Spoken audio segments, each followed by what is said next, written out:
The air in the cathedral was always cool, carrying the faint scent of old books and damp stone. Elias had grown accustomed to it over the years, a quiet companion to his solitude. He was a well-bred Omega, his marriage to Adrian Chase a transaction of mutual benefit between two powerful families. He'd never harbored much hope. Perhaps Adrian had simply pointed at a dossier, and by sheer luck, Elias had been the one selected. In his younger, more foolish days, he'd indulged in fantasies of a deep, abiding partnership. The reality had been a glacial education. He'd endured countless desperate heats, clutching at the hem of his alpha's trousers, pleading for a scrap of attention. The response was a turned back, a closed door.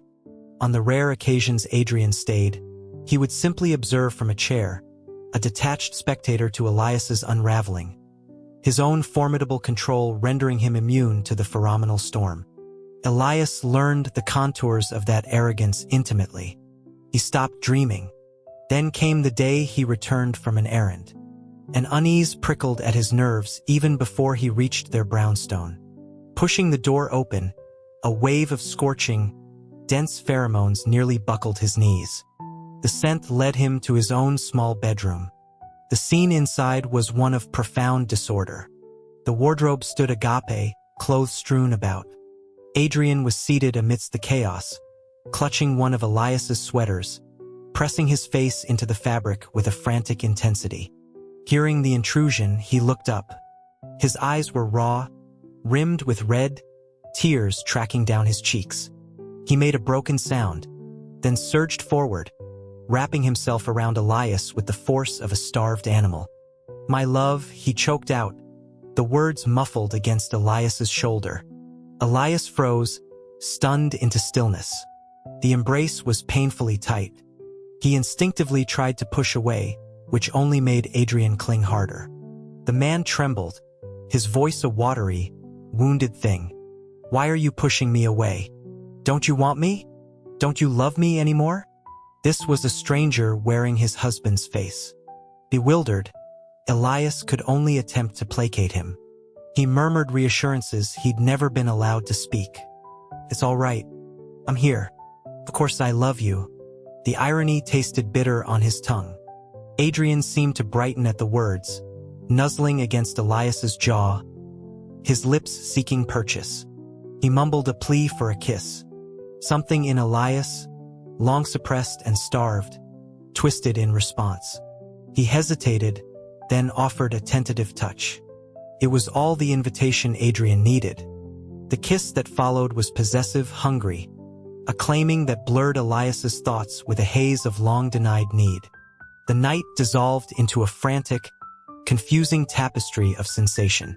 He awoke sore and disoriented. Adrian lay beside him, watching with a quiet, focused intensity. Elias jerked fully awake, an apology already forming on his lips as he moved to get up. A strong hand pulled him back. "Don't go," Adrian whispered, the tone still soft, still foreign. Elias, inexplicably, felt a thread of relief. This clingy shadow was not the man he knew.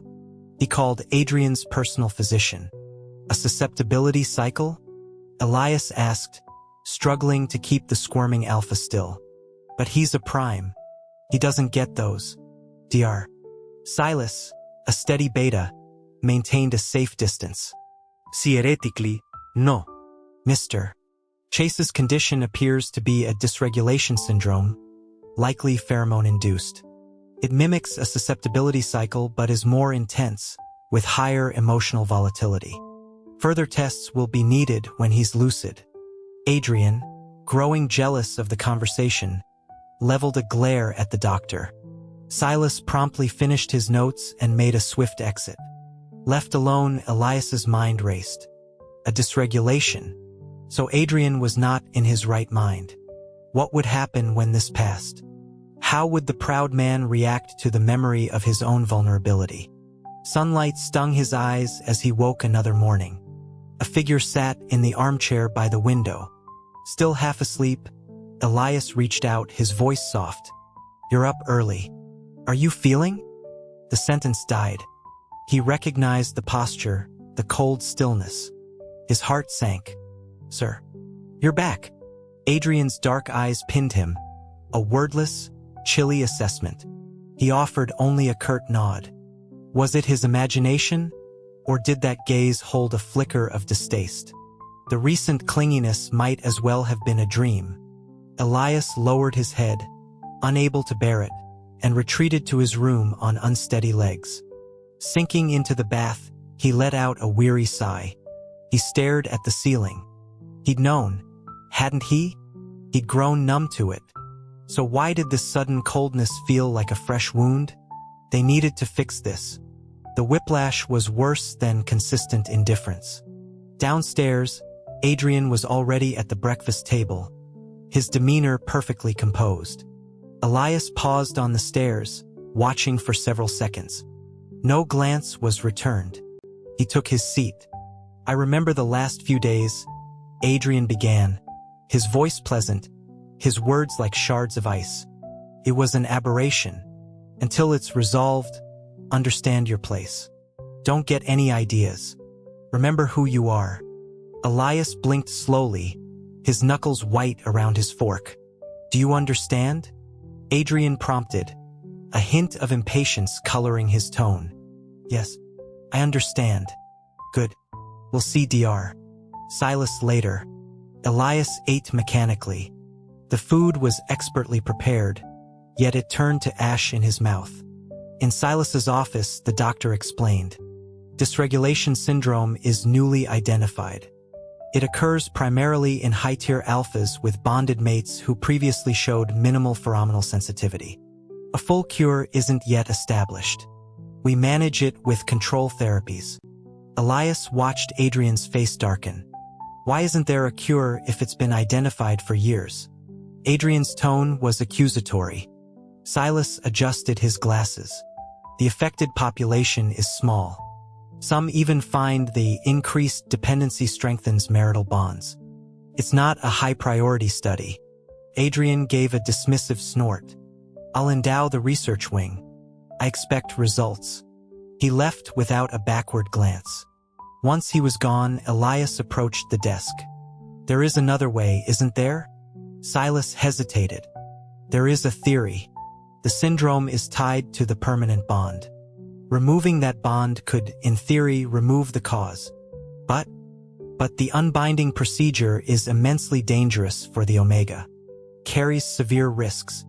It's only considered when a marriage is irreparably broken." Elias looked down, turning the idea over. "Use this as a bargaining chip.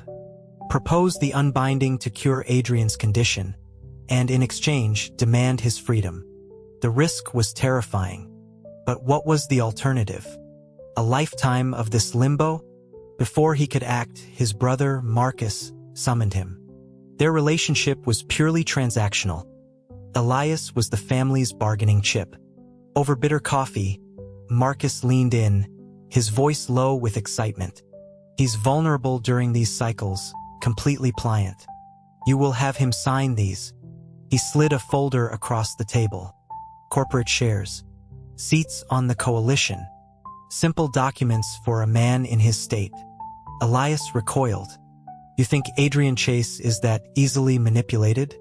Marcus smiled, a cold, "Sure thing. We know how these cycles work. Don't disappoint the family, Elias." The weight of it crushed him. A tool to be used until it broke. He would not live this way.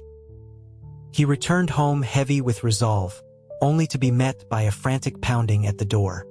Adrian's secretary, breathless, stood outside with a team struggling to restrain the alpha. Adrian fought like a caged beast, a muzzle strapped to his face, his eyes wild and streaming tears. The moment he saw Elias, he cried out. Once the others fled, Adrian collapsed against him, sobbing about being lost, begging him not to leave.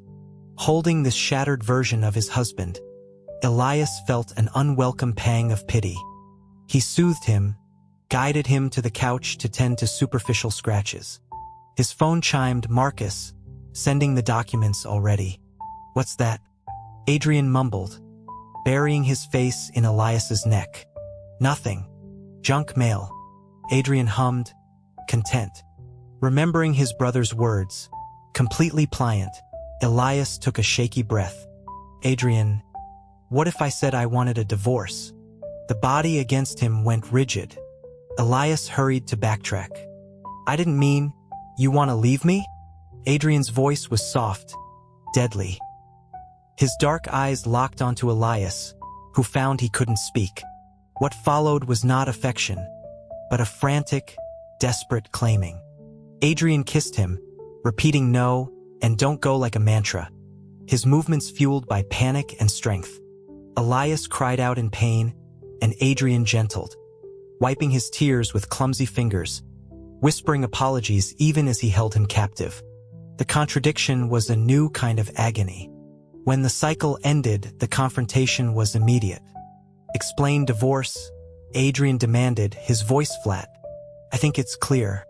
Adrian laughed, a cold, scornful sound. You're dissatisfied being Mrs. Chase? Dr.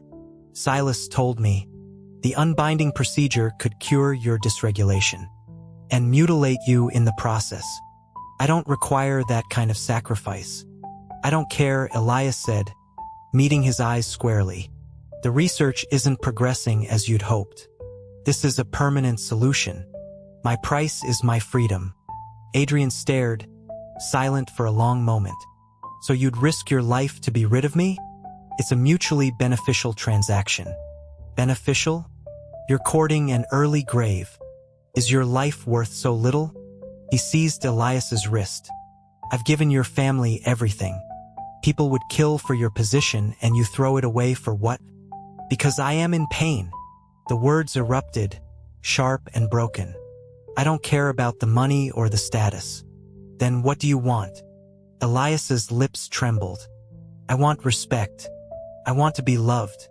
I want to be treated like a person. Adrian stared as if he'd spoken nonsense. Love? Are you a child, chasing fantasies?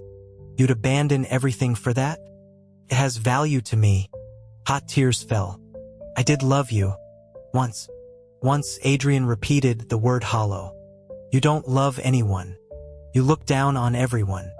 I was a fool to think you chose me for any reason other than convenience. You wanted a trophy, a pet you could ignore or play with as you saw fit. Elias's voice shook, but he pressed on, the floodgates open. But I am a person, and Omega is not a lesser being. My life is not worthless. That is why I am leaving. Adrian's grip loosened in shock. This is your accusation, he finally said. It is simply the truth.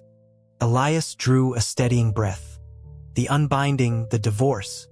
You solve your problem and find a more suitable partner. You have no reason to refuse. After a charged silence, Adrian smoothed his expression into one of icy disdain.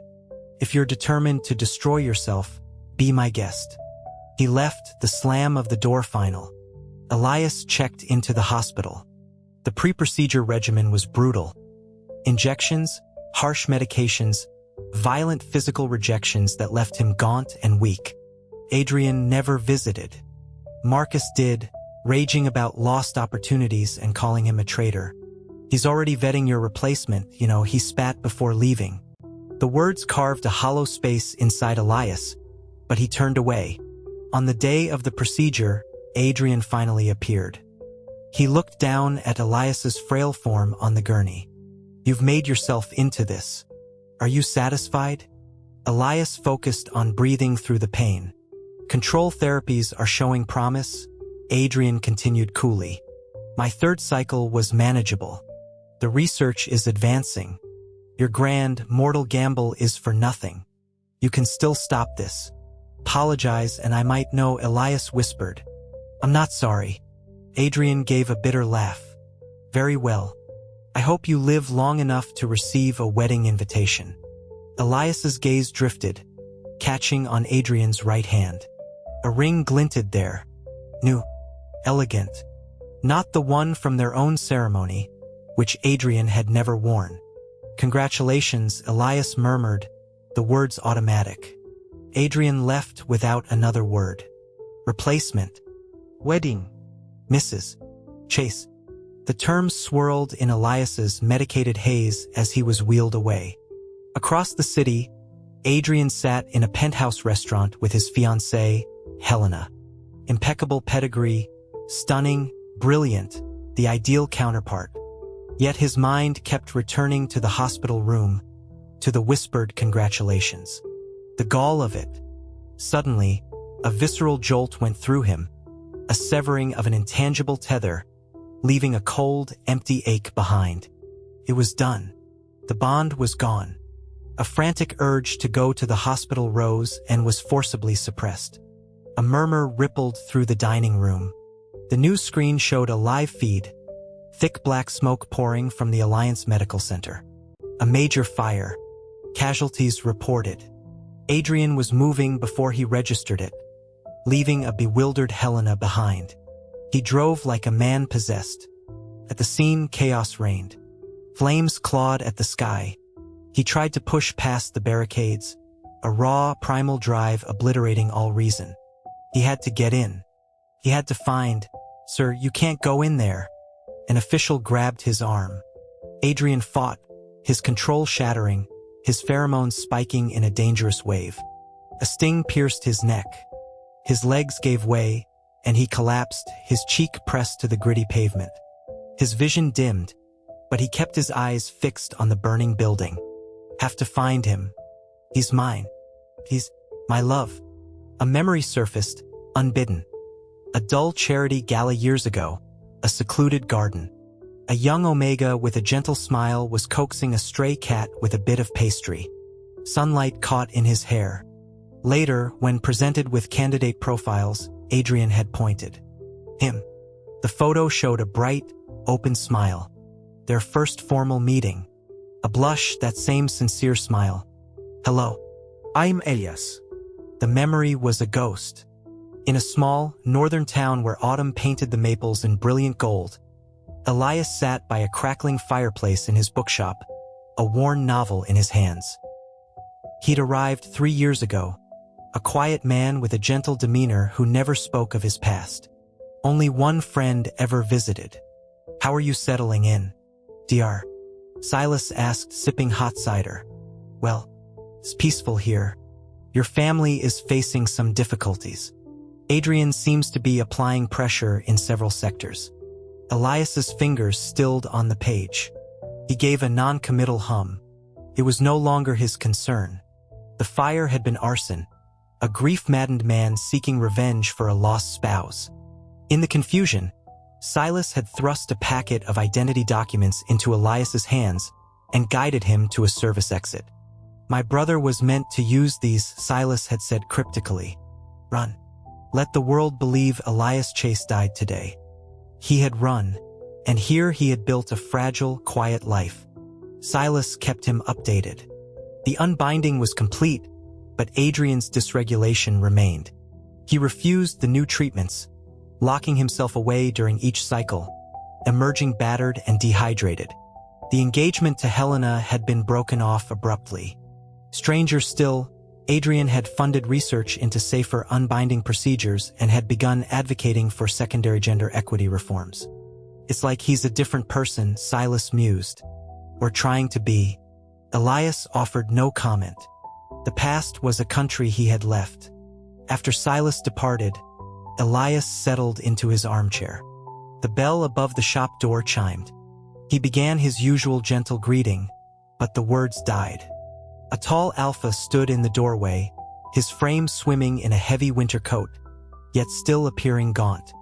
Dark circles shadowed his eyes, and streaks of silver threaded his once dark hair. It was Adrian, but eroded by time and grief. They stared. To Elias's astonishment, the alpha's eyes welled with silent tears that began to fall in steady streams. He offered a tissue, his voice hesitant. Are you all right? Adrian took the tissue but didn't use it, instead carefully folding it into his pocket. He continued to weep openly. You didn't die, he finally rasped. No. Silas helped me. I had him investigated. He came here often. Adrian's voice was rough with emotion. Have you been happy? The question surprised him. I've been content. I'm sorry, Adrian burst out, the words thick. For everything I did. I am so sorry. Elias felt a strange calm. It's in the past. Adrian moved as if to embrace him. Elias flinched back a step. The alpha froze, hurt flashing in his damp eyes. The motion made his sleeve ride up, revealing a lattice of faint, silvery scars on his wrist. Elias's breath hitched. He made coffee. They sat in the quiet shop. Silas mentioned some of the work you've been doing, Elias said carefully.